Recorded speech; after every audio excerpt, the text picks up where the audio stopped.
E aí, galera, bem-vindos a mais um episódio do podcast Tudo Aba. Eu espero que vocês aproveitem muito esse episódio. Esse episódio foi muito, honestamente, engraçado. Não sei se tem uma palavra melhor para falar, mas eu e o Cláudio, a gente tinha planejado fazer uma discussão de um artigo super legal. E aí a gente começou a bater o papo e o papo foi fluindo e aí virou um outro episódio. Então o episódio desse artigo que a gente vai discutir vai vir no futuro, num futuro bem próximo. Mas espero que vocês aproveitem. Depois diz pra gente o que vocês acharam. E outra coisa, seguinte, novidade, caso vocês ainda não tenham visto, a gente tá começando o nosso Clube do Livro desse ano. Todo ano a gente tem um Clube do Livro na Daxi Limitada. Esse ano vai ser sobre conversas cruciais, né? Às vezes é difícil ter conversas importantes, em conversas, né, cruciais mesmo, né? Com pessoas da nossa equipe, que a gente supervisiona, nossos supervisores, de repente pais de clientes que a gente atende, enfim. Ou até amigos, marido, esposa, namorada, enfim. Então, a ideia desse livro é a gente aprender estratégias de comunicação juntos, com muitas discussões, muitas trocas. Se você se interessar, corre lá na Daxa Ilimitada, porque a gente já vai começar o Clube do Livro nesta quinta-feira, agora, dia 10 de abril. 10 de abril às 18h30. Vai ser incrível ter vocês lá. E seguinte, outra coisa, se você ainda não se inscreveu, corre lá, se inscreve no Construindo Aba. Construindo Aba vai ser nos dias 28 e 29 de junho, em Americana, São Paulo, com foco, mais uma vez, a pedido de vocês, em supervisão e gerenciamento. Vai ser incrível. Alguns dos maiores nomes de supervisão, gerenciamento na área. A gente vai ter a doutora Tyra Sellers, a doutora Paulinha Braga Canyon, vai ter a Dana Meller, vai ter Dani Ramos. Vai ser incrível, incrível, incrível. Espero ver vocês lá. E, aproveitei o episódio.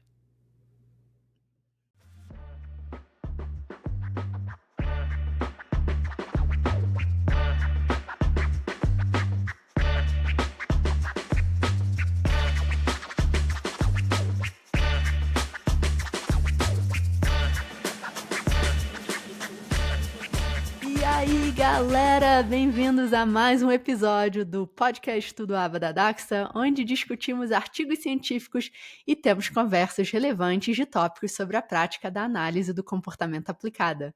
Eu sou a Laila Samp, analista do comportamento e cofundadora da Daxta, e hoje conosco, mais uma vez novamente, ele, o querido, o incrível, Cláudio Sarilho. Claudião, bem-vindo!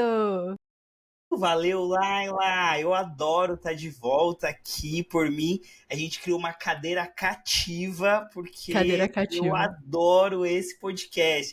Eu sou consumidor dele, em primeiro lugar, né? E é muito legal poder vir aqui, acho que discutindo, né, esses temas é maravilhoso, né? Nossa, o prazer é todo meu. Pessoal, o Cláudio, para quem ainda não conhece, acho que todo mundo já conhece, mas só em casa, só em casa. Ele é BCBA e QBA, ele é mestre em psicologia experimental em análise de comportamento pela PUC de São Paulo. Hoje ele trabalha na Nexo como supervisor e oferece supervisão para fins de certificação e consultoria. E, Cláudio, eu tô adorando esse nosso papo, sempre adorei conversar contigo. E nas nossas conversas, né, a gente estava falando como que é legal discutir pesquisas e ver artigos novos e ter essas trocas. Eu falei, ué, só a gente, vamos continuar, não tem por que parar. Exato, eu não sei. Acho que que eu conversei com você, né? Eu acho que o lance do podcast, pra mim, ele desenvolveu um repertório de contato com a literatura científica. Por mais que eu tinha feito mestrado, putz, eu queria ler, mas não tinha tempo, não encaixava. E aí era muito engraçado, porque eu ouvi o podcast, eu achava muito legal o tema, e eu queria ver o diário do artigo. Então, tipo, muitos assim eu lia. E o quanto que essa leitura combinada com essa discussão, combinado com essa reflexão de aplicação prática, cara, fez uma super influência na minha vida. E hoje, tipo, eu tenho um repertório, tipo, mais estruturado, assim, de leitura, né, de translação, né, da pesquisa para a prática. Mas eu acho que o podcast, cara, ele me ajudou muito nisso, assim. Ai, que Espero que ajude legal. outras pessoas também que queiram, né? Enfim. É muito legal. É um dos feedbacks mais legais que eu recebo, que é: "Ah, aprendi a ler artigo ouvindo podcast", já ouvi esse feedback. E outro pessoal, né, que fala sobre como que tá ajudando a prática deles, né, só de ouvir o podcast. E é muito legal, eu acho que, né, a gente começou o podcast com discussão de artigo, e aí a gente começou a incorporar tópicos, né, de trazer convidados e vamos focar em tópico. Os 2 têm o seu próprio valor, né, eu acho que quando a gente discute um artigo, de repente o pessoal pode, como você falou, né, pegar o artigo fora do podcast, dar uma lida, ler antes e depois ouvir o podcast. Às vezes eu faço isso, às vezes eu leio o artigo antes e aí eu ouço o podcast para ver, né, o que eu achei, ver o que veio de novo, enfim.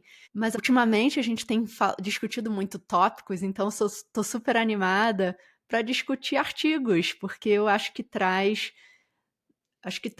um aspecto diferente e conversas diferentes e esse contato com a literatura que é tão essencial, né? A gente está em dia com Essencial. a literatura, não só eticamente, a gente precisa estar em dia com a literatura para prover os melhores tratamentos mais efetivos para os nossos clientes, e a gente cresce muito, né? Aprendendo com pesquisas e estudos novos. Sim. Você sabe que às vezes eu tenho uma ideia, Laila, e eu pelo menos eu já vivenciei isso em supervisão algumas vezes. E é muito duro, porque como, né, eu fiz supervisão com você, isso é muito. Ficou muito natural, assim, mas às vezes aquilo que, né, a gente vai se familiarizando com certas contingências, etc., não é para as outras pessoas. E aí, às vezes, quando a pessoa ela tem um problema, certo? Ela tem uma questão. E eu não falo, tipo, faça A, B, C, D, via de regra, né? Depende de algumas questões do tipo, enfim, né? Algumas especificidades. Mas via de regra, eu falo assim, olha, isso aqui que a gente está discutindo foi bem estruturado neste tipo de pesquisa.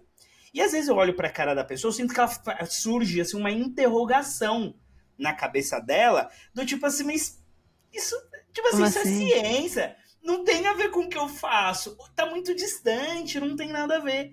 E é muito louco, porque na minha cabeça, e eu preciso me esforçar para aprender isso, porque na minha cabeça tá integrado, tipo assim, eu só posso, né, eu sou um melhor terapeuta a partir do momento que eu incorporo uma prática baseada em evidência, ali, seja de algum delineamento ali, de alguma estratégia de ensino, enfim. Uhum. Então é curioso, eu acho que a vantagem do podcast de fazer essa aproximação é isso, é falar, cara, a ciência ela tem uma aplicabilidade direta do que você faz, né? Claro que dependendo do artigo que a gente está vendo, né? Mas tem uma relação com a prática clínica, não é tipo. Isso, tem uma frase que eu tenho um pavor, que é na prática a teoria é outra, né? Nossa, eu Hum, quero morrer com isso.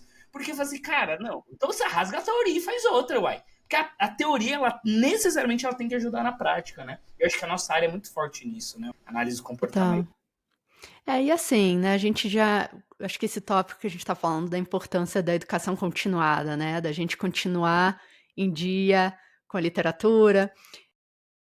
Existe o seu é um esforço, né, é tempo que você tem que botar do lado, coisas a mais quando a gente já tem aquele calendário, aquela agenda super lotada. Nada, não vai dar tempo, não vai dar Custo tempo. Total. E o custo de resposta pode ser relativamente alto, ainda mais que a maioria muitos dos artigos, acho que a grande maioria, é em inglês, né, então ainda tem o custo de resposta de sentar e ler um artigo que às vezes demora o quê? 2 horas para você ler? Levava Talvez. 2 horas para ler. Às Levava. vezes tem alguns artigos que eu releio, que eu preciso reler, né, algumas coisas, enfim. Uhum. Então exige, né, uma certa, como se diz, né, eu preciso me organizar, eu preciso planejar, eu preciso priorizar e às vezes é difícil e acho que tem o custo de resposta de às vezes a literatura ser em inglês, mas esperamos que esse tipo de conversa ajude a trazer, né, mais próximo do pessoal. Sim. Esses dias eu estava dando uma aula e tal, e aí o pessoal falou, poxa, mas né, é inglês, não, a gente quer em português. E aí qual que era a grande questão? A gente teria uma discussão sobre ensino de mentiras, né? Para pessoas com TEA, que seria, né, tato, no operante verbal, tato distorcido. Não existe em português. Então a questão é do tipo assim, eu falo assim, ah, não, só vou ler em português, assim, eu adoraria que tivesse no nosso, de que o nosso país fosse ponta em produção de conhecimento. Não é, infelizmente não é, espero que um dia seja. Não é. Então, tipo, acho que o ponto é, se você quer ficar atualizado com o que tem de mais novo, mais atual, cara, não vai ser em português, porque até a galera do brasileiro publica em inglês. Os artigos top é publicado em inglês, então se você não gosta de inglês, eu não gosto, eu não amo inglês, mas eu Não é aprendi seu melhor a amigo. lidar com ele, entendeu? Mas é a vida. Mas eu acho que você trouxe um ponto importante, Claudião, que é a ideia de que, quando você falou, né? Na prática, a teoria. Como que é? Na prática a Na teoria é prática, a outra. Eu teoria é quero outra. morrer com isso, cara, que isso? Isso é interessante se a gente, sei lá, dissecar esse tópico, eu acho que é interessante, por quê?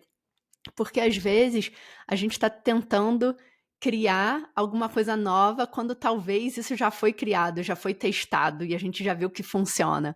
Então, assim, se a gente ganha essa habilidade de fazer uma busca de literatura, provavelmente você vai achar, possivelmente você vai achar uma resposta tão rápida para o seu problema, né? Para o que você está buscando, do que se eu for para a supervisão e falar, putz, Cláudio, eu preciso escrever um procedimento para ensinar habilidades sociais, sei lá, tô chutando, Uhum. né? Tô inventando. E agora a gente tá aqui discutindo, mas de repente a gente faz assim, de repente a gente faz assim outro. E assim, talvez já tenha alguns artigos, né, que a gente possa rapidamente olhar o abstrato para ver se encaixa, se não encaixa, o título, metodologia rapidinha, para a gente ver, caramba, olha, esse estudo já foi efetivo com uma população parecida, com um contexto parecido, né, e foi replicado algumas vezes. Olha que legal, de repente a probabilidade de dar certo com o meu cliente pode ser muito mais alta por causa disso. Total, não, com certeza. E acho que esse é o ponto, né? Porque o cara ele passou pelo mesmo problema e pensou numa solução e ele já te entregou a solução. O nosso trampo é só Já tinha entender e solução. ajustar para nossa cultura, né? Para nossa região, alguma especificidade, mas, meu, muito mais fácil a vida. Mas é uma habilidade nova, você não acha? E, Claudinha, olha só, a gente veio aqui gravar um podcast, acho que a gente entrou nesse tópico, de repente a gente vai ter que gravar 2 podcasts separados Vamos, agora. bora. Mas fiquei curiosa, se você não se importar. Eu Porque a não me gente importo. entrou nesse tópico, de repente vale a pena falar pro pessoal, tipo assim, então tá, quando a gente pega um artigo, como que são formas boas ou Uhum, rápidas ou eficientes pra gente falar, putz, tô trabalhando com esse cliente, preciso pensar numa forma de ensinar uma habilidade ou de redução de comportamento, enfim, preciso identificar um procedimento, ou escrever um uhum. protocolo para um procedimento. Como que eu posso fazer isso se eu tenho essa pergunta, né? Porque assim, muitas vezes, vou dar um exemplo, um treinamento de mando. Você já escreveu aquele treinamento várias vezes e ele né, vem de procedimentos já usados para ensino de Uhum. mando. São alguns procedimentos, poxa, que já foram estudados e já foram replicados e a gente vê que funciona, mas de repente vai ter aquela habilidade, sei lá, uma habilidade que de repente eu nunca trabalhei antes com aquele, né, com o cliente, ou mesmo que eu tenha trabalhado antes, né? Acho que esse é um ponto importante. Mesmo que eu tenha trabalhado com o cliente, né, para ensinar o mesmo repertório, a mesma habilidade, talvez possam ter procedimentos diferentes, né, que a gente deveria considerar. Mas como que a gente pode, né, se eu tenho essa pergunta, né, eu estou em dia com a literatura, vamos supor, estou em Uhum. dia com a literatura e eu preciso, meu cliente está engajando, vamos pensar alguma coisa Não, ó, eu mais. consigo te dar um exemplo que aconteceu Ai, me dá hoje um comigo. exemplo. Hoje, super pertinente, então. Começou a supervisão e a menina falou assim: Meu, eu tô com um cliente que tem implante coclear, ele é surdo de nascença, né? Tem um implante coclear, não faço ideia, não sei nem por onde eu começo. Aí Isso. ela trabalhava dentro de uma clínica, né? E aí ela tinha herdado esse caso, aí, e ela queria se familiarizar. E aí o que que nós fizemos, né? Também não vou falar com quem eu aprendi isso, que senão, né? Vai ficar chato, mas tudo bem. Aí eu falei assim, ó, vamos dar uma olhada no Google Acadêmico, né? Porque qual que é o ponto, assim? Eu falei assim, o que que você sabe de implante coclear? E ela, porque qual que era a discussão dela? A supervisão começou assim: eu quero aprender a adaptar atividades para pessoas que têm surdez bilateral. Eu falei assim, tá, mas. E aí a gente ficou voltando para essas informações anteriores, né? Avaliação, repertório, né? O que é importante para a família, parará, parará. Mas tinha uma questão do tipo, eu não sei o que é esse implante coclear, né? E aí a É uma primeira. população nova, Uma né? população nova. Que requer competências novas, né? Novas, Perfeito. específicas, né?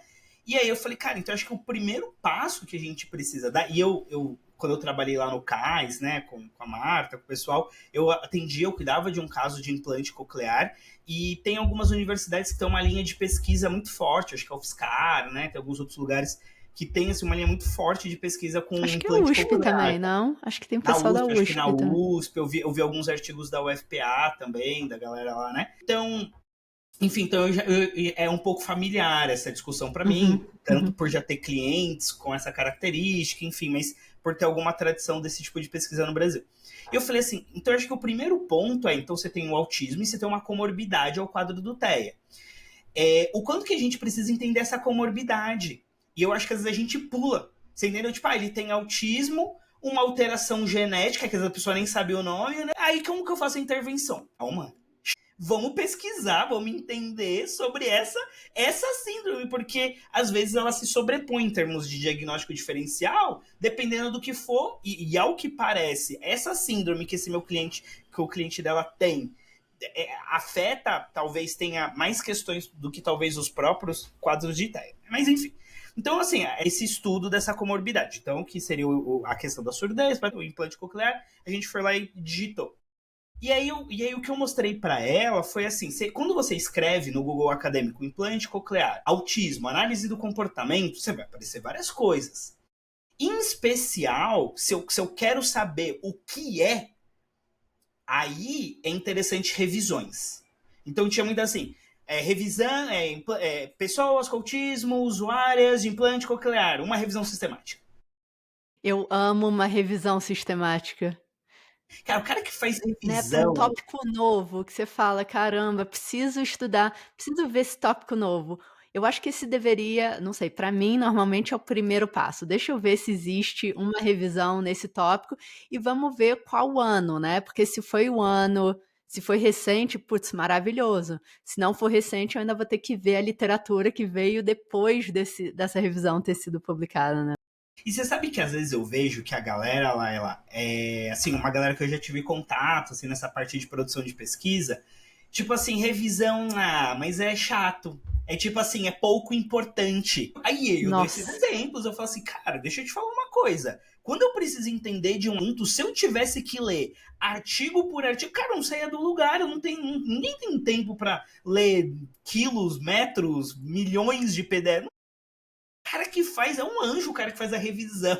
Ele te entrega de banda, ó, é isso aqui, amigão, é mais ou menos por esse caminho. Não, ainda tem a vantagem, ó, vou entrar num outro ângulo ainda tem a vantagem de, dependendo de como que essa revisão seja feita, possivelmente se você está avaliando, sei lá, efeito do tratamento, ainda mais quando a gente está falando de análise de comportamento aplicada, que a maioria dos artigos são feitos usando o sujeito de caso único, que Exato. ninguém fora da análise de comportamento aplicada basicamente usa, ou pelo menos quase ninguém usa. Então, como que a gente comunica com o pessoal de fora da área? E às vezes uma revisão, né, sistemática que avalia, enfim, que faz revisões estatísticas, que avalia, né,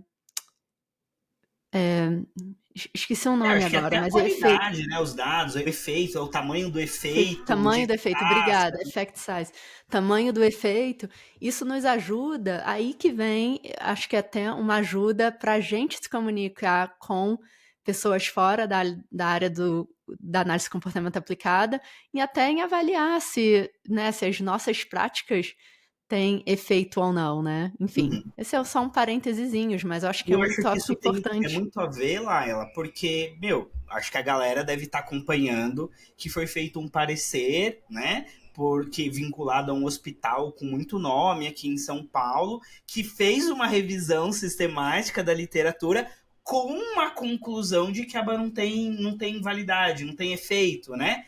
Então, eu acho que Mas essa com discussão. vários aspectos errôneos, né? Muitos, muitos. Inclusive, há um grupo, né, que está respondendo ponto a ponto essas afirmações errôneas, né, essas falhas com base na literatura científica, não é com base em opinião. Ah, não existe eu acho, você entendeu? Olha, a evidência nos aponta isso.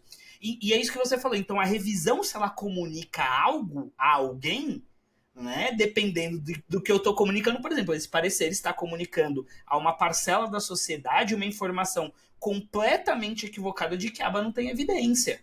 Então, acho que a gente precisa ter, acho que essa discussão de. Porque às vezes a gente entra nessa conversa, ouço uma conversa assim, pô, isso é muito acadêmico, não tem nada a ver com o que eu faço. Ótimo. Aí vai aparecer um parecer desse na sua mão, você vai fazer o quê? Você vai concordar com ele? Ou você vai falar que ele tá certo? Só que se você concordar ou falar que se ele tá certo, independente, o ponto não é concordar ou discordar, mas se você não sabe explicar por quê, você tá refém de uma manchete.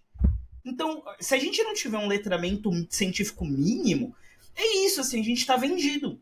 Né? Então, não acho que é uma questão de, isso é coisa de quem é da academia. Eu acho que se a gente quer viver num mundo e ter uma visão crítica sobre o que acontece, eu acho que o letramento científico ele é indispensável. Senão você fica refém do que alguém vai te falar. Eu, Perfeito. Cláudio, fico apavorado com essa ideia. Apavorado com a ideia de não saber explicar e alguém me dizer eu tenho que acreditar nela. Que é fé. Eu não sei se eu quero, você entendeu? Aí é um outro campo, né? De outra conversa. Pessoal, essa conversa tá muito bom. De novo, a gente chegou. O objetivo do podcast era um tópico totalmente diferente, mas quando a gente entra na conversa, não tem como parar, né, Claudião? Exato, Então, exato. agora a gente ia falar de um tópico totalmente diferente, e agora o tópico desse podcast é sobre educação continuada, é sobre como que a gente consegue incorporar pesquisa na nossa prática, como que a gente pensa em pesquisa, e a gente já volta no próximo segmento.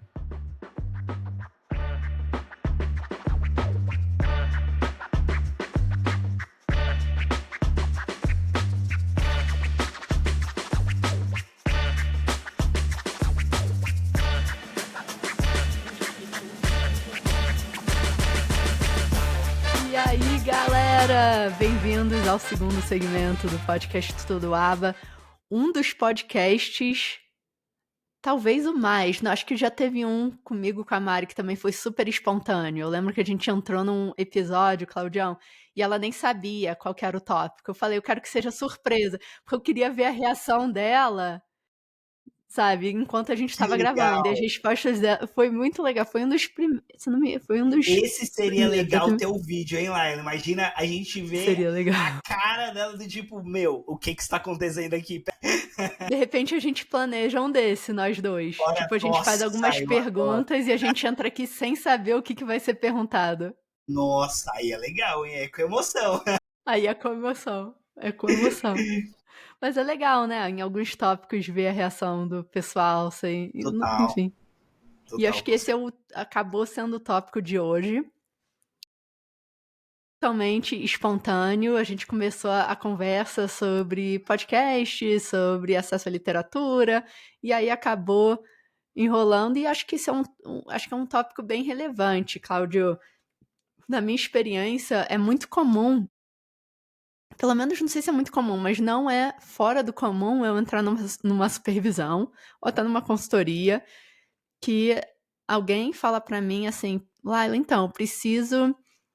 Eu tô com esse caso que tá exibindo um comportamento X. O que eu faço? No meu treinamento, na minha experiência, o primeiro passo é fazer uma revisão de literatura, que foi o que a gente estava falando no primeiro episódio, antes da gente pegar aquela curvinha e entrar no tópico de revisão sistemática. E como você falou, né? Se é um tópico relativamente novo para mim, poxa, uma super ajuda seria uma revisão sistemática, né? Como você falou, entra no Google Acadêmico, bota o nome do tópico, escreve revisão ou revisão sistemática e vê se aparece, o que aparece, vê e o ano, né? Porque acho que é importante, quando a gente está Nossa. lendo aquela revisão, entender o quão recente aquele artigo é. E acho que ainda vale, né? Acho que ainda vale a percepção de que, pessoal, o processo de publicação pode ser longo. Então Nossa. pode ser que eu escrevi um artigo em 1 ano e daqui a 2 anos ele está sendo publicado. Então, assim, Olá, não, isso é tão verdade que a gente está com um artigo que foi aceito na Behavior Analysis in Practice, parabéns! falando do CAIS. Não, eu Parabéns! tava feliz, agora eu tô triste. Não, eu tô triste. Mais de dois. Fez 2 anos. Vai fazer 2 anos em maio. E eu escrevo para os editores, eu falo, e aí, galera? Ele, não, tá vendo aqui? Eu falei, gente, cara, 2 anos. Eu fiquei mó feliz e tal, mas né, ele vai fazer uma revisão, provavelmente ele vai comentar, a gente vai fazer alguma coisa para de fato ser publicado, mas 2 anos. Muito tempo. E assim, tem muitas variáveis que podem impactar esses anos, né? Então é muito interessante quando você vê um artigo e você vê quando que ele foi recebido, quando que ele foi aceito, né? Não sei, acho que no Behavior Analysis Practice eles não falam, eu acho que o Java mostra isso. Porque eu A lembro que eu fiquei revisão, impressionadíssima que quando a doutora Linda LeBlanc, né, entrou como editora-chefe do Journal of Applied Behavior Analysis, foi impressionante a rapidez que os artigos começaram a levantou a ser agenda. publicados. Era Aí, ó, aí é impressionante. eficiência. É impressionante. Mas super válido, né? Pode ser que esse artigo já tenha pelo menos 1 ano, se não talvez até mais, né, para ser atualizado. Então, se ele foi publicado em 2020, né, a gente já tem bastante anos de artigo mais recentes. Não sei, talvez, né, se já tem 5 anos, talvez eu pensaria em pegar uns artigos mais atualizados. Acho que é bom. Ao mesmo tempo, também tem aqueles artigos que são super importantes para a nossa área, Clássicos, né? 168, que a gente vai ler o artigo, Ah, que todo exato. mundo deveria ler o artigo sobre as 7 dimensões de análise de comportamento aplicado. Enfim, mas acho que são pontos importantes, né? Então tá, temos esse tópico, não sei o que fazer. Poxa, vamos no Google Acadêmico, vamos botar lá, vamos ver se tem uma revisão de literatura, vamos ver o ano, vamos ver se a gente acha alguns Uhum. mais recentes. E aí, acho que vale a pena entender, né, qual que é o contexto que a gente está trabalhando com o nosso cliente, características do nosso cliente, idade dos nossos clientes, né, para a gente entender se os estudos que a gente achou vão se aplicar para os nossos clientes. Tal, com certeza. E eu acho que até voltando um pouco no que você estava falando, né? Então a supervisão ela começa, Laila, como eu faço 2 pontos, parará, né? Então a supervisão começa com a pessoa falar, como que faz, né? E aí que mostra, e etc. E aí eu, assim, baseado em vozes, exclusivamente vozes da minha cabeça, a fonte Arial 14, assim, no máximo, essa está sendo a minha referência. Mas a sensação que eu tenho é que a gente aprendeu um certo modelo, e aí eu sou psicólogo, né, Laila? Então tô falando dessa região. Que o modelo de supervisão clínica é assim: você senta, você fala para o seu supervisor o seu problema, e ele te fala uma resposta. Essa lógica do supervisor como um cara que te ajuda a dar separar o joio do trigo ali de literatura científica, com base na literatura, fazer a construção de um programa, medir efetividade, parará, eu não acho que é algo tão comum de acontecer. Então parece que. Eu vejo. Enfim, percepções minhas, talvez julgamentos errôneos, mas eu vejo isso até um pouco nas redes sociais, porque parece que a pessoa ela quer pegar o que o fulano disse. E eu nunca tô tão interessado no que o fulano disse, mas da onde ele tirou isso? Qual que é o dado dele? O que que sustenta isso? Da Então onde eu que acho que está às vindo vezes essa o valor do informação, né? discurso, ele fica muito, ele se sobrepõe ao valor, por exemplo, de uma pesquisa. E já aconteceu comigo de, tipo, ter o dado, ter a pesquisa, e a pessoa fala assim, não, mas o fulano disse tal coisa. E aí eu falei, tudo bem, mas tipo, é a opinião de uma pessoa versus todo um sistema de uma pesquisa, de uma produção de conhecimento revisado por pares, rigoroso, e aí, tipo, por que ele disse, seja lá de onde ele tirou isso, é mais importante, né? Então eu acho que isso traz esse olhar, né? Mas eu acho que, e aí falando que você estava, aí eu acho que o próximo ponto depois disso, você falou sobre a questão da busca, se artigos recentes, etc. Uma coisa que talvez dê para ajudar, e eu tenho feito isso, né? Tudo isso eu acho que precisa ser usado, claro, com cuidado, com cautela, é o uso do próprio chat GPT. Então, por exemplo, às vezes eu quero pesquisar um tema e eu não sei muito bem como eu pesquisar aquele tema. Então eu falo, e aí eu vou lá, entro no chat GPT e falo assim, olha, eu preciso pesquisar, vou pegar o exemplo de implante coclear. Eu falo assim, olha, eu preciso procurar artigos científicos em inglês sobre implante coclear. Você pode me dar uma lista de 10 palavras-chave sobre o Ah, que assunto para eu legal. pesquisar? E em Que inglês. legal. Porque às vezes, se você pegar, tipo, a expressão, por exemplo, envelopment, não tem uma boa tradução. O Luiz É no, fuga. o Luiz no programa de FCT, ele falou, né? Eu gostei muito da definição que ele deu, que é isso. Acho que é sair de um local monitorado sem autorização, alguma coisa assim, não é? Eu achei massa. Mas assim, eu acho incrível, mas assim, você não tem hoje uma definição É, fechada disso. total, Eu acho que total. a que ele propõe é incrível, mas você entende? Então, Mas não se a tem gente uma palavra, né? Qual não que é a tem palavra que isso a em gente usa? português. Exato. Então, às vezes, usar, por exemplo, Fuga ChatGPT sem para autorização? fuga sem autorização, Não sei. É, tipo, para gerar essas palavras, para te ajudar nessa busca, também pode te ajudar. Porque às poxa, eu vezes achei a gente muito legal. precisa de ideias ou nem sabe muito bem como, só Como tem uma começar? expressão. E lembrando que o ChatGPT ele não é, tipo, super preciso. Ele ajuda um bocado, pô, É um uma mão na assistente. roda. Um assistente, né? Então sempre veja, né, assim, com algum crivo, com algum cuidado. Mas me ajuda. É que eu tô tentando, eu não lembrei o tema agora, mas tinha uma coisa que eu queria pesquisar, era completamente novo para mim, e eu nem sabia muito bem como. Aí eu pedi ajuda para me ajudar a pensar em palavras-chave, Que e legal. aí eu encontrei na literatura e a coisa ela desandou um pouco mais, né? Então acho que esse processo de encontrar o que pesquisar também é importante, né? Então acho que tem o fato, acho que a gente falou, né? Do tipo de pesquisa. Então, por exemplo, estudo de revisão é para eu me informar sobre o assunto. Então, se eu não, por exemplo, para que, né, podemos utilizar um intraverbal? Uma revisão, tem uma revisão, acho que é o Caio, é um dos autores também, sobre revisão da literatura do ensino de intraverbal. Então, tipicamente na literatura, que habilidades ensinamos por meio de intraverbal? Então, você dá essa contextualizada, né? E o legal também é que desses artigos você já consegue falar, putz, calma aí, li sobre isso é relevante pro que eu tô querendo, deixa eu ver qual que é a referência, né? Então eu posso pegar a referência e ler aquele artigo por inteiro. Exato. E aí eu acho que a gente já cai, né, na parte do começar a delinear um procedimento, né? Porque aí eu entendi o tema, eu entendi como que ensina aquela habilidade, peguei a referência, geralmente vai ser um estudo que fez algum experimento, né, que planejou o ensino ali, e aí eu acho que dentro, quando a gente cai em experimento, acho que uma coisa também que precisa ver é olhar bem os participantes, né? Porque às vezes a pessoa vai ler um experimento, vai ler uma pesquisa aplicada, enfim, né? E aí a pesquisa, tipo assim, era pessoas TEA nível de suporte 3 com DI severa. E sei lá, o seu cliente é nível 1 de suporte. Eu acho que se atentar também na hora que foi olhar, né? Porque às vezes aquele procedimento vai funcionar melhor com uma população, não tanto com outra, né? E aí, né, quando você achou essas pesquisas, Claudião, qual que é o próximo passo? Eu normalmente leio o abstrato, que é um Uhum. resumo do artigo, né? E o resumo, o título e o abstrato. O título normalmente te diz qual que é a população, quais são as variáveis dependentes e as independentes.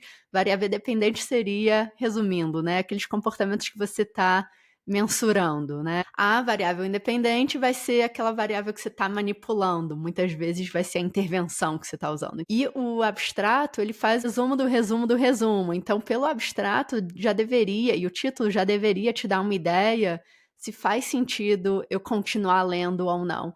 Assim, não como regra, né? Mas, por exemplo, se eu quero saber sobre um tema, quando eu leio, tipo, uma revisão, eu leio principalmente a introdução, assim, a menos que eu queira saber alguma coisa meio específica, mas via de regra, a introdução já vai me contextualizar. Diferente, por exemplo, quando eu preciso fazer um experimento com base em algo, é exatamente isso. Eu leio o resumo, vejo o objetivo, tipo, não, é isso que eu quero, ou é parecido com o que eu quero. Aí geralmente eu não leio a introdução e eu vou pro método. E aí no método aí eu dou uma olhada, aí eu tipo, aí ok, aí eu vou, parará. E aí é isso, assim, sem método não tem resultado, né? Então, às vezes por exemplo, saiu um artigo no JAMA falando que a aba também não tem evidência, né? E aí eu fui ver o método. Aí eu falei, não é possível. E aí eu fui atrás dos artigos que eles usaram, né? E aí é muito louco porque tem artigos que sequer propõem, tem como variável ali independente, que, sei lá, carga horária, por exemplo. Né? Então, assim, tinha uns artigos que era assim, ensino de brincar para crianças com TEA. E eu não consegui entender por quê, juro pra você. E, tipo, porque ela tem a lista, né, de todos os artigos que ela revisou. Tinha uns artigos que... E aí eu fui atrás desses artigos pra ver, eu falei, do que eles estão falando, né? Artigos, assim, que falava de treino parental, falava... E isso foi incluído, né? Colocaram isso dentro de um pacote para fazer essa análise que teve essa conclusão absurda. Então, acho que a gente olhar para o método, né? Que aqui no caso era algo que nos dizia respeito, né? Mas, tipo, às vezes você olha para um dado e ele fala, não, funciona, sei lá o que, é ótimo. Mas tem um pouco do como, né? Que foi o que você tava falando. Pô, dependendo como que ele fez aquilo, você fala, pô, ó, eu vi um artigo sobre comunicação de dor para pessoas com TEA. Então, eles ensinaram responder de ouvir, eram pessoas com TEA e deficiência intelectual severa. E Tudo aí bem. o procedimento deles foi ensino de identificação de partes do corpo, tinha uma escala que eles ensinaram a correlacionar ali com a dor e tinha pedido para melhoria. Né? Então eles ensinaram 3 respostas diferentes. O artigo ele está muito bem descrito, muito bem descrito. A gente usou isso para um cliente, inclusive, que era isso. Tinha comportamento interferente, com função de dor, não era verbal vocal, aquela coisa Legal. toda. Foi ótimo. Só que o resultado dos caras, Laila, 3 sessões, cada sessão durava 15 minutos. Em 3 sessões eles alcançaram o critério de aprendizado, todos. TEA, nível de suporte 3, com DI severo. Aí eu falei, desculpa, não sei. Ou eu, assim, sou um terapeuta muito ruim, mas esse timing... Porque não foi o resultado que vocês viram. É isso? Não, porque, tipo assim, o resultado dele é que em 3 sessões de 15 minutos, todos os participantes alcançaram o bloco 1, 2 e 3. Tipo assim, 3 pro primeiro, 3 pro segundo. Então, tipo assim, em uma semana, Eles cara, que não aprenderam. sabia mentir. E assim, e aí o que eu vejo pros meus clientes, que são nível de suporte 3, daí você associado, é um tempo muito maior. Entendeu? Então, tipo assim, eu achei aquele resultado... Era lindo. Lá, eu juro, parecia os gráficos do Catania, assim, tipo, né? As cores de aprendizado lá dos esquemas de reforçamento do Catania. Bonitinho, assim, exatamente, né? Eu falei, não, é que o Catania não é real, né? É só didático ali, né? Ou é de experimento, Uhum. não é. Dos dados que ele usa lá no livro de aprendizagem, sabe? De conceitos básicos. Sei, eu teria que olhar, já tem É. Mas, enfim. enfim, assim, o que eu quero dizer assim, esse é um dado que eu achei o método incrível e ajudou muito ali no planejamento de uma intervenção. Putz, Mas você beneficiou pra replicou, caramba. Claudião? Você tentou replicar e aí você não viu esses resultados, é Não, isso? deu certo, deu certo. Né? A gente Deu certo. começou, Só que deu demorou certo. mais do Não, que... ele tá no primeiro passo. Assim, deu certo, não terminamos. É bem recente isso. Deve ter, não sei se tem um mês que tudo isso aconteceu, sabe? Foi agora, é bem recente, é bem recente. A gente tá no primeiro passo, só que a gente já tá no primeiro passo, é isso, tem tipo um mês. Você entendeu? Que é primeiro ele responder como ouvinte de partes do corpo. E a gente não conseguiu, né, ainda não chegou nos 3. E o dele é tipo assim, em uma Em semana, 15 se você minutos fosse já juntar foi. tudo, ele aprendeu os 3. Então, o que eu achei diferente daquele resultado é que foi uma curva de aprendizado muito rápido para pessoas que tinham um nível de suporte alto. E isso não é comum. É tipo, esse foi o meu estranhamento, entendeu? Entendi. É Tipo, foi interessante, e isso. acho que o que você traz, eu acho que é importante para o pessoal, né, que está buscando um procedimento, e assim, e aí tem isso, né, acho que traz a importância de replicar procedimentos, né, então, assim, Uhum. se sair um estudo avaliando uma estratégia de ensino, por exemplo, ou uma estratégia de redução de comportamento, seria interessante ver se outras pessoas conseguiram usar aquele mesmo, né, metodologia para replicar, né, e ver e se elas viram resultados parecidos. Então existem, não é incomum, né, da gente ver pesquisa que a gente tenta replicar e não necessariamente consegue. Então, acho que traz a importância de. E acho que é importante para, né, para os profissionais também lembrarem disso, porque pode ser que porque de repente vale a pena ver, então calma aí, essa estratégia já foi publicada várias vezes, a gente já foi efetiva várias vezes, pode ser uma coisa interessante. Agora, um estudo novo, né, avaliando uma estratégia nova versus zero, a gente tem que ter cautela, Mas às vezes também é melhor do que não ter nada, né? Ir com enfim, identificar uma avaliação que nunca foi avaliada, né? Ou uma estratégia que nunca foi avaliada. Laila, eu quero jogar uma bomba e a gente Ai, sai pro calma intervalo. aí, não joga ainda. O Cláudio vai jogar uma bomba no próximo segmento. Pessoal, não saiam daqui. Vamos deixar aí o pessoal na expectativa e eu também. Já voltamos. Beleza.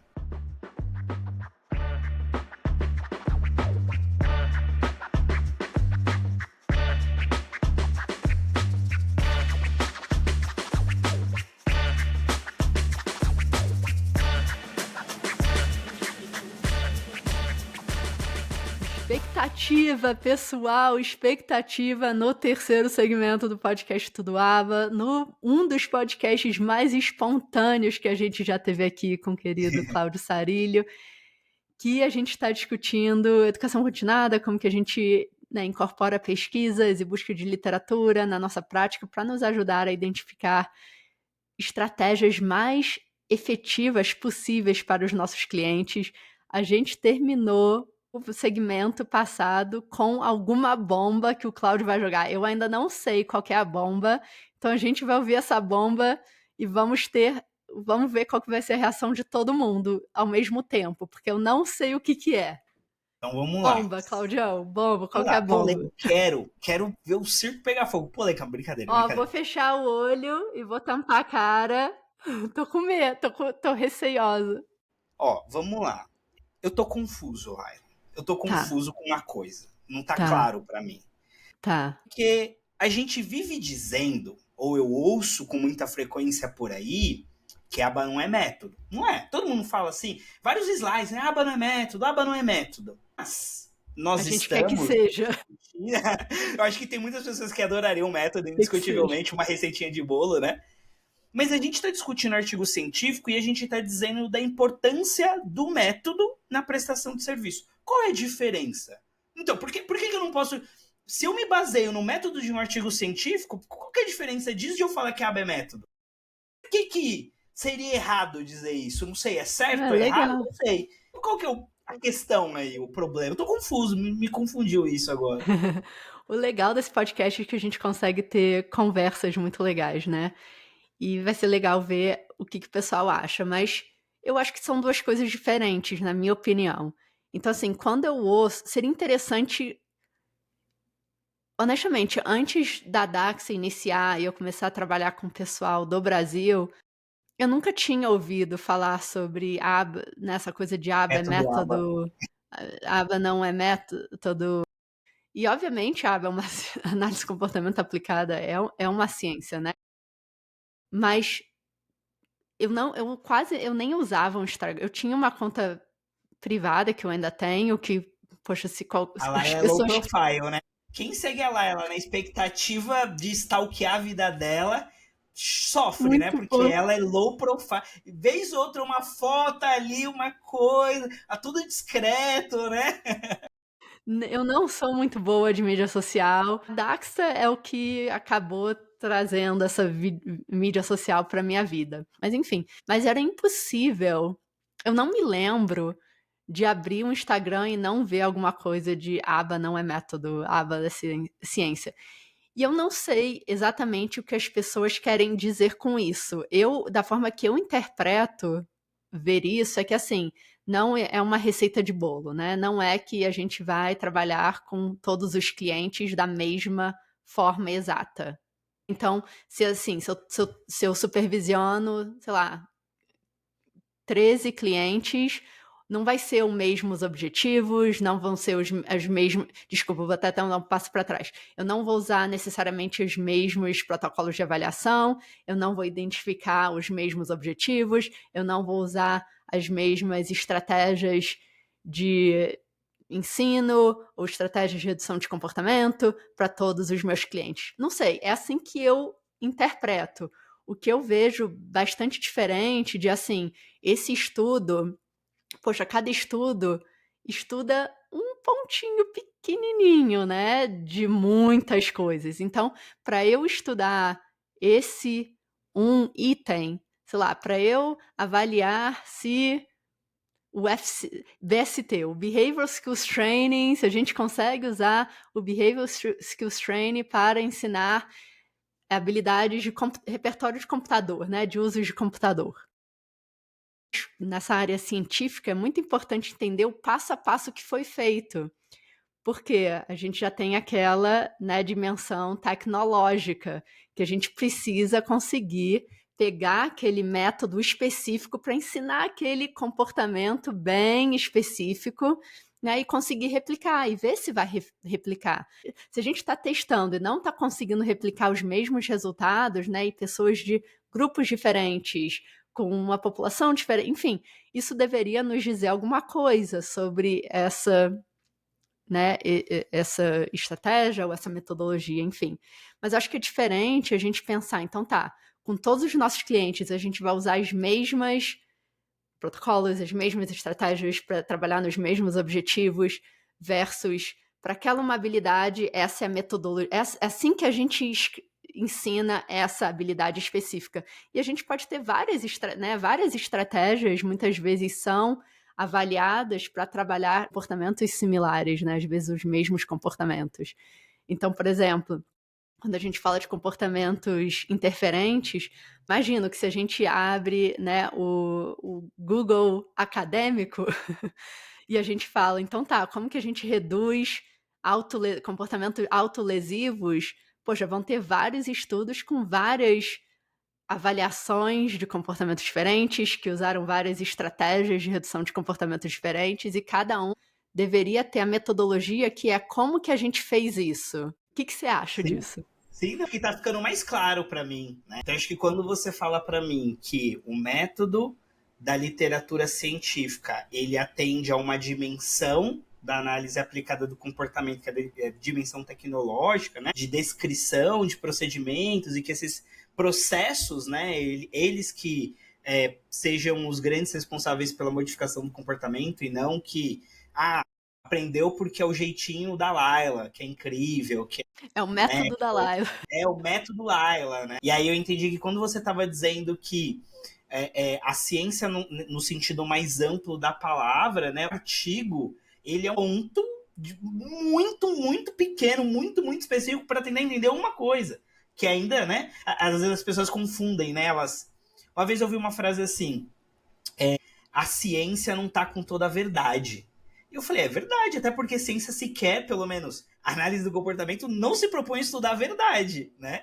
Ela se Não, e propõe a se a estudar gente alguma. alcançou a verdade, a gente não precisa mais continuar estudando, né? Não precisaria mais, né? Porque já teve, né, a verdade. E eu falei, quem estuda a verdade, sabe? Vai ser teologia, filosofia, análise de comportamento, vai estudar. E outras ciências, tantas outras ciências, né?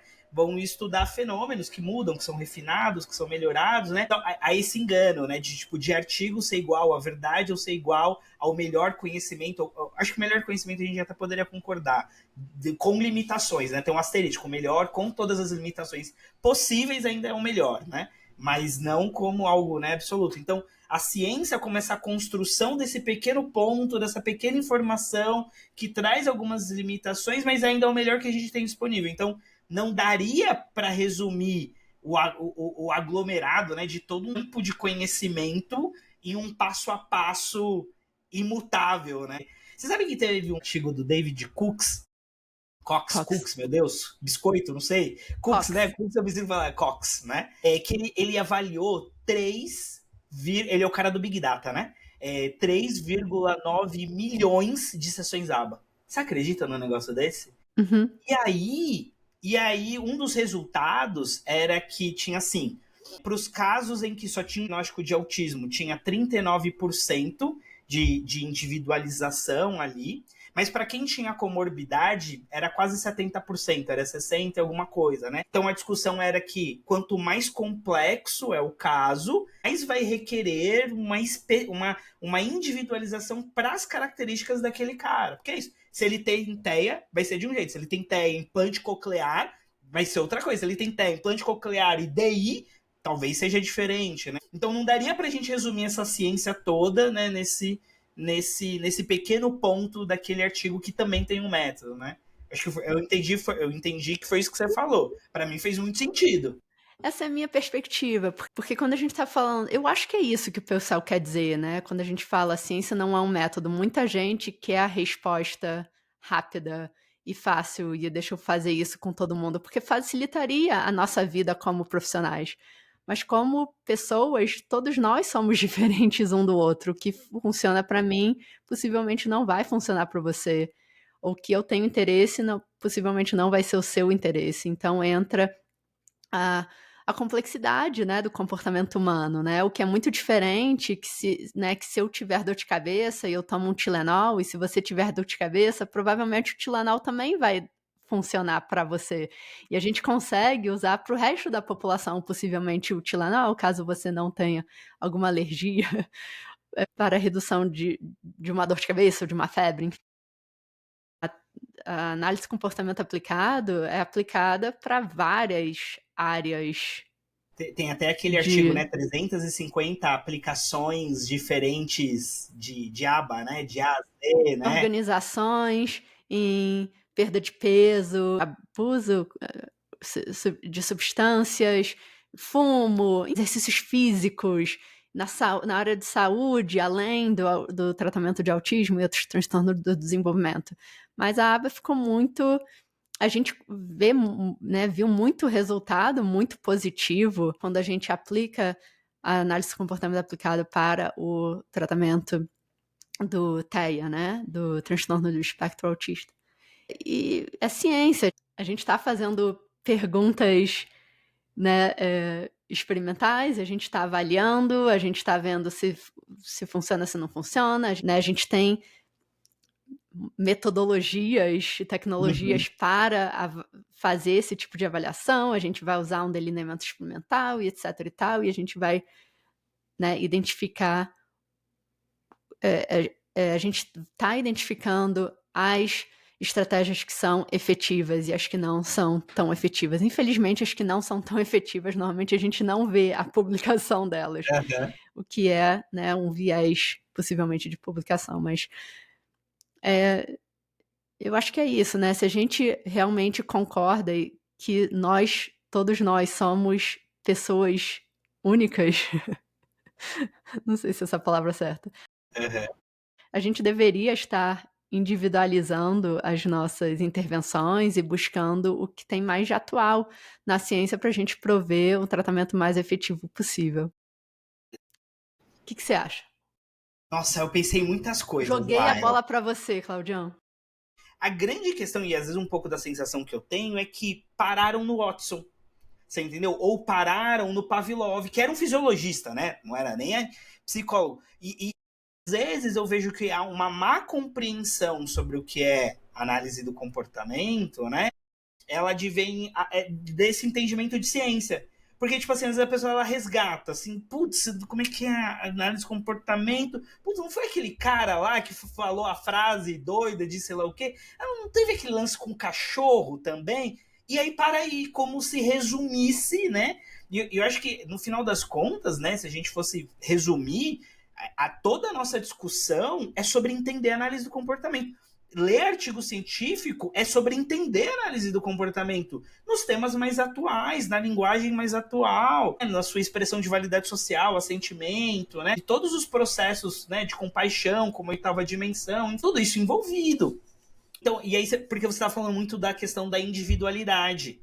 E eu vejo que é isso, pararam ou usam frequentemente como argumento de ataque a ciência, essas coisas que, putz, tiveram uma razão dentro de um texto histórico de acontecer, mas que mudou, você entendeu? Hoje, brother, né? A mesma coisa, a gente tá falando um pouco do Louvas lá, né? A gente podia falar, acho que só falar do Louvas, porque ele tem coisas meio polêmicas, né? De estudos lá, de reversão, umas paradas meio doidas. Mas eu acho que o ponto é, a gente tem que saber ler isso de maneira crítica. Separar, pô, isso foi legal, isso aqui foi péssimo, e há isso quanto mudou, tempo atrás isso foi e o que está rolando hoje, né? Exato. E uma das belezas da ciência é o constante aprimoramento. Então, assim, as nossas práticas de hoje não são as mesmas de que foram 20 mais anos atrás. Com e certeza. As práticas daqui a 20 anos não vão ser as mesmas do que são hoje. E esperamos assim, porque isso significa que a gente está aprendendo mais, e a gente está aprimorando mais, e agora a gente está podendo ser muito mais efetivo e mais eficiente que já fomos um dia. E a gente vai aprendendo o que está dando certo, o que não está dando certo, o que é legal, o que não é legal, né? Quando esse episódio sair, já vai ter saído um episódio que eu gravei com a doutora Cíntia Pérez Duarte, né, que foi sobre o uso de medidas fisiológicas para avaliar validade social do cliente. Então, assim, o cliente como que está sendo essa experiência para o cliente? A gente está vendo batidas do coração mais altas, ele está medidas relacionadas ao suor, né? Porque às vezes a criança pode estar ali, que parece estar tranquila, mas de repente não está tendo uma experiência muito boa. E não sabemos, né? Normalmente a gente avalia a validade social, ainda mais quando a gente está trabalhando com crianças, muitas vezes pelos pais. O que os pais estão achando disso? Mas qual que é a experiência da criança, né? Se a gente está falando de um tratamento específico de criança. E eu acho que essa área... Oi? Desculpa. Eu vou falar, tem até um artigo que saiu que é sobre medir indicadores de felicidade em pessoas com TEA não verbais, né? Isso. Que aí não era medidas fisiológicas, eram medidas observacionais, fizeram uma correlação lá. Mas você vê, é uma ciência que ela se preocupa com a felicidade. E aí é muito aquela coisa assim, às vezes eu vejo um discurso tipo, é subjetivo, não dá para medir. O Watson falava isso, entendeu? A atividade não dá, não vamos trabalhar com isso. O Skinner falou, não. Opa, tudo faz parte de uma ciência do comportamento. A gente vai ter que dar nossos pulos. Mas é pra estar dentro, né? Então, o quanto que isso é aba, né? Preocupação com felicidade do cara. E assim, esse estudo específico que a gente discutiu também incorporava essa parte da felicidade junto com as medidas fisiológicas. O motivo que eu achei interessante trazer, já que a gente entrou nesse tópico, já tem estudos usando, né, medidas fisiológicas no tratamento de redução de comportamentos interferentes, já tem alguns anos sendo feitos, mas não sei, vou chutar.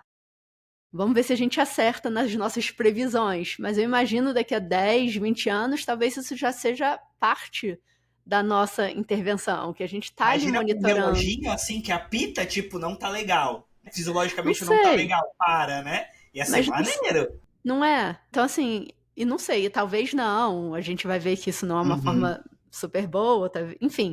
Mas, né, a gente vai olhar para trás e vai falar, como assim, né? Como que a gente avaliava, como que a gente não avaliava a felicidade ou a experiência do nosso cliente? Hoje essa tecnologia não é tão desenvolvida, né? Mas de repente, daqui a pouco vai ser. E aí a gente começa a adotar elas, né? Enfim, e essa é a beleza da ciência. E talvez vão ter críticas da forma que hoje a gente avalia a validade social ou aceitação, né? Da nossa intervenção. Mas é isso, né? A gente sempre está buscando aprimoramento e a melhoria, porque o nosso objetivo é aumentar a qualidade de vida dos nossos clientes. Você sabe que eu vi uma definição da Amanda Bueno, né, sobre aba, que eu falei, meu Deus do céu, maravilhosa, eu vou levar isso pra minha vida, que ela fala assim, quando perguntam pra ela, né, com o que você trabalha, como que ela explica, né, e aí ela falou, eu trabalho com uma ciência que ao mesmo tempo que diminui vulnerabilidade, entrega dignidade. Cara, eu achei fantástico. Eu achei assim. Porque geralmente a explicação é meio que eu vou meio tipo assim, é uma ciência que ensina habilidades que são importantes para que eu acho que é legal também. Acho que tem muitas formas bacanas. É que essa me pegou. Adorei. Legal, né? Eu acho que como a gente define o nosso trabalho também molda a percepção das pessoas, né? Sobre o que a gente faz. Total.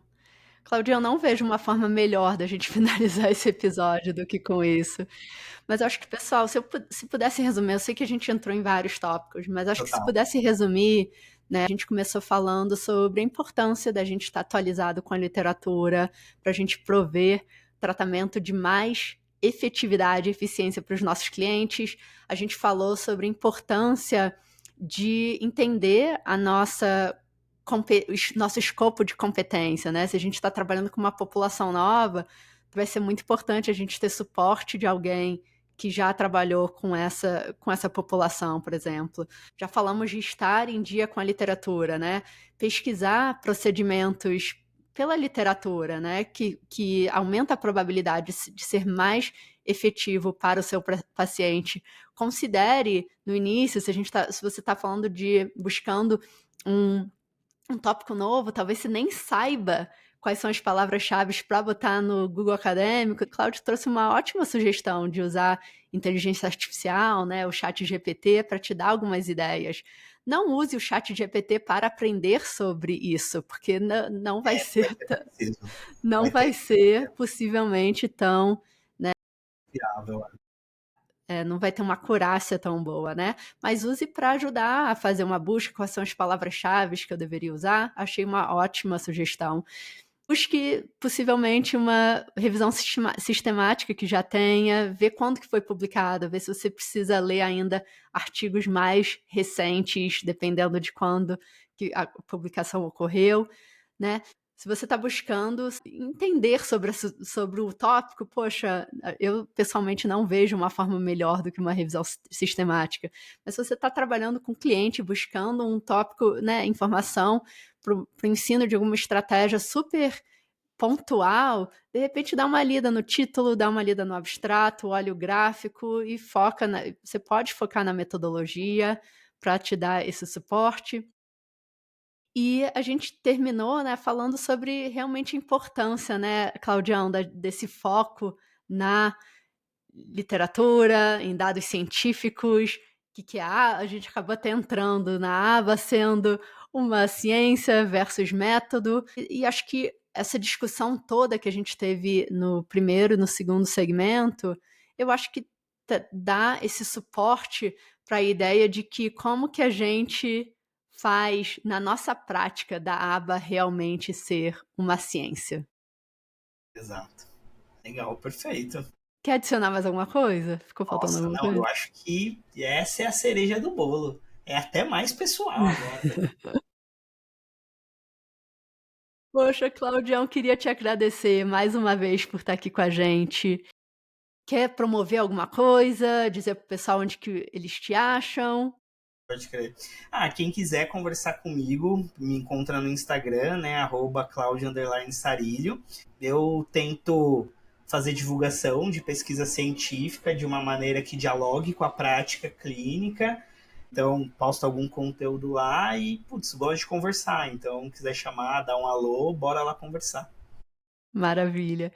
Claudião, muito obrigada. Pessoal, muito obrigada por vocês estarem mais uma vez com a gente. Se vocês tiverem perguntas, dúvidas, comentários, percepções diferentes da nossa, que pode até ajudar, né, a mudar a perspectiva, manda pra gente no Instagram da Daxa Brasil ou agora aqui nos comentários do YouTube também, se você estiver Digital, usando o YouTube. tecnológico. Agora a gente pode ser acessado em praticamente todas as formas possíveis. Formas. Claudião, muito obrigada mais uma vez. Valeu. Pessoal, a gente se vê na próxima. Tenha uma ótima semana ou final de semana, dependendo de quando você esteja assistindo esse episódio, e a gente vai se falando. Obrigadão. Valeu, tchau!